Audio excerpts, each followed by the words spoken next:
అక్రమంగా ధనాన్ని సేకరించేదానికి ప్రయత్నం చేయొద్దండి. ఎంత కావాలంత పరమాత్ముడు ఇస్తాడు. ప్రపంచంలో ఎంతో ఉంది, అయితే ప్రాప్తి నీకు భగవంతుడు ఎంత రాసినాడు అంతే దొరుకుతుంది, ఎక్కువ దొరకదండి.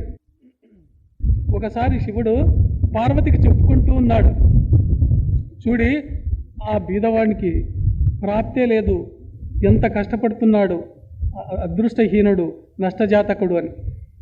పార్వతి బలవంతం చేస్తుంది, ఏమండి వాడిని చూస్తే అయ్యో అనిపిస్తుంది, ఎట్లయినా చేసి మనకి ఏమైనా కొంచెము మేలు చేయండి. పార్వతి ప్రాప్తి లేదు, మనకి ఎందుకు బాధపడతావు నీవు? లేదండి, ఏమైనా మేలు చేయండి. సరే నీ ఇష్టం. ఒక మార్గంలో వస్తున్నాడు వాడు అడవిలో. శివుడు తన శక్తి చేత ఒక బంగారు నాణ్యముల మూటను సృష్టి చేస్తాడు దారిలో.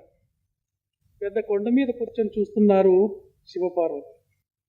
వాడు అంత దూరం బాగా హాయిగా వచ్చి ఇంక కొంచెంలో వాడి మూట ఉంది, మూట చూడాలి వాడు. అంత లోపల వానికి మనసులో ఒక ఆలోచన వచ్చింది, ఎవరూ లేదు ఇక్కడ, నేను ఒక్కడ కళ్ళు తీసుకొని ఎంత హాయిగా పోతున్నాను, కళ్ళు మూసుకొని పోతే ఎంత బాగుంటుందో చూస్తాను, కళ్ళు మూసుకొని నడవగలనా లేనా టెస్ట్ చేసుకుందాం. కొద్ది దూరంలో ఉంది ఆ గంట.